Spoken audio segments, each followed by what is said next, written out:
The moment everyone burst into laughter, Noah stood frozen beneath the bright afternoon sun, his worn-out clothes covered in dust and his shoes barely holding together. Luxury cars lined the entrance of the Grand Hotel, and elegantly dressed guests walked past him as though he didn't exist. But the deepest wound wasn't the mocking laughter of strangers. It was the cold look from the woman he had quietly admired for months, a look that silently declared he wasn't worthy of even a moment of her attention. That single glance shattered something inside him, yet it also marked the beginning of a journey no one could have imagined. Before we continue, take a moment to like this video, leave a comment, share it with someone who believes in kindness and second chances, and subscribe to Heartline Stories.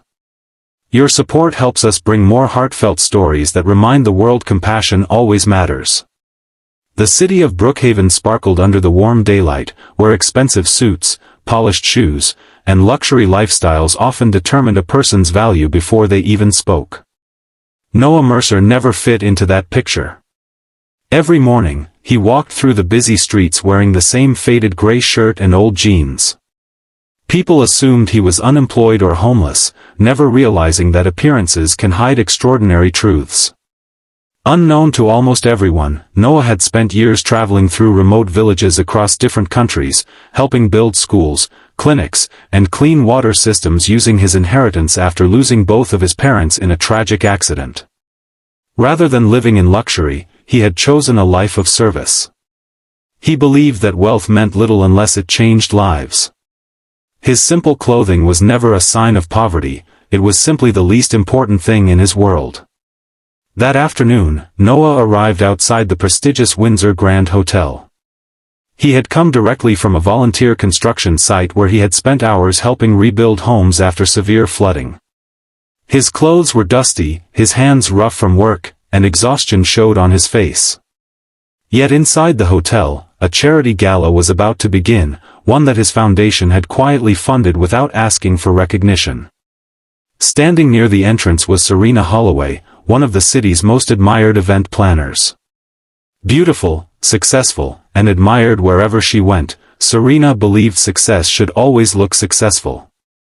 As she noticed Noah approaching the entrance, she assumed he was someone trying to sneak into the exclusive event. Without asking a single question, she stepped forward and politely but firmly blocked his path. People nearby began watching. Some whispered. Others smiled with amusement. When Noah calmly explained that he had an invitation, Serena barely listened. She looked at his torn shirt, shook her head, and told security they should escort him away before he embarrassed the guests. The laughter around him echoed louder than the words themselves. Noah didn't argue. He simply nodded, turned away, and quietly left without revealing his identity. His dignity mattered more than proving anyone wrong. Inside the ballroom, the event began with glittering chandeliers, elegant speeches, and applause. The organizers waited for the anonymous benefactor whose donations had made the entire charity program possible. Minutes passed. Then the master of ceremonies received an urgent message. The mysterious donor had left after being denied entry. Confusion spread through the room. The foundation director hurried onto the stage and displayed a large photograph on the screen behind him. It was Noah. Silence swallowed the ballroom. The same man who had just been turned away because he looked poor was the founder of the humanitarian organization responsible for funding hospitals, scholarships, disaster relief programs, and orphan care across multiple countries. His foundation had quietly donated millions without placing his own name on a single building. Serena felt every heartbeat become heavier than the last. Her mind replayed every second outside the hotel. The expression on Noah's face had never shown anger, only quiet disappointment. Unable to ignore what she had done, Serena left the ballroom and searched the streets around the hotel. She finally found Noah sitting alone in a small public park, watching children laugh while chasing pigeons beneath the afternoon sunshine. As she approached, shame filled every step. She apologized with tears in her eyes, admitting she had judged him entirely by his appearance. She confessed that she had mistaken expensive clothing for character and wealth for worth. Noah listened patiently. He explained that this wasn't the first time people had misjudged him. In fact, it happened almost every week. At first it hurt deeply, but over time he realized something important.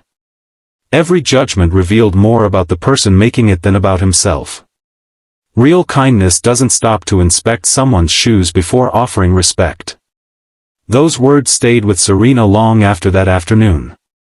She began volunteering at Noah's foundation, not because she hoped to earn forgiveness, but because she wanted to become someone who would never again overlook another human being based on appearances. Week after week, she visited shelters, helped organize food drives, and listened to stories from families who had lost everything. For the first time, she understood that dignity isn't measured by clothing, cars, or social status. It lives inside every person equally. Months passed. The glamorous events she once obsessed over no longer felt like life's greatest achievements. Instead, she discovered joy in watching children receive school supplies, elderly people receive medical care, and struggling families find hope again. Noah never reminded her of the painful day they first met. He simply welcomed her efforts with quiet gratitude. Together they expanded community projects throughout the city, inspiring countless volunteers to look beyond appearances and recognize humanity first. Their friendship grew slowly, built not on wealth or beauty but on mutual respect, humility, and shared purpose. The story of the mistaken rejection eventually spread across Brookhaven. People who once laughed at Noah began questioning how many others they had silently judged without knowing their stories. Businesses started supporting local charities. Schools introduced kindness campaigns. Even strangers became more willing to offer smiles before assumptions. One ordinary afternoon had transformed an entire community. Sometimes life's greatest lessons arrive wearing dusty clothes instead of designer suits. If this story has touched your heart, please like this video, share it with someone who needs this reminder, leave your thoughts in the comments, and subscribe to Heartline Stories for more emotional journeys that celebrate kindness, hope, and humanity. Speech balloon special request: comment below with the words, "Kindness sees the heart, not the clothes." We'd love to know you're part of this community of compassion. As the golden sunlight faded across the city, Noah looked at the families laughing together in the park and smiled quietly. He had never wanted recognition, applause, or admiration. All he had ever hoped for was a world where people paused long enough to see one another beyond appearances. Serena stood beside him, forever changed by a single mistake she could never erase but could choose to grow from every day. And perhaps that is the greatest truth of all, that while first impressions can divide us, compassion has the power to rewrite every ending.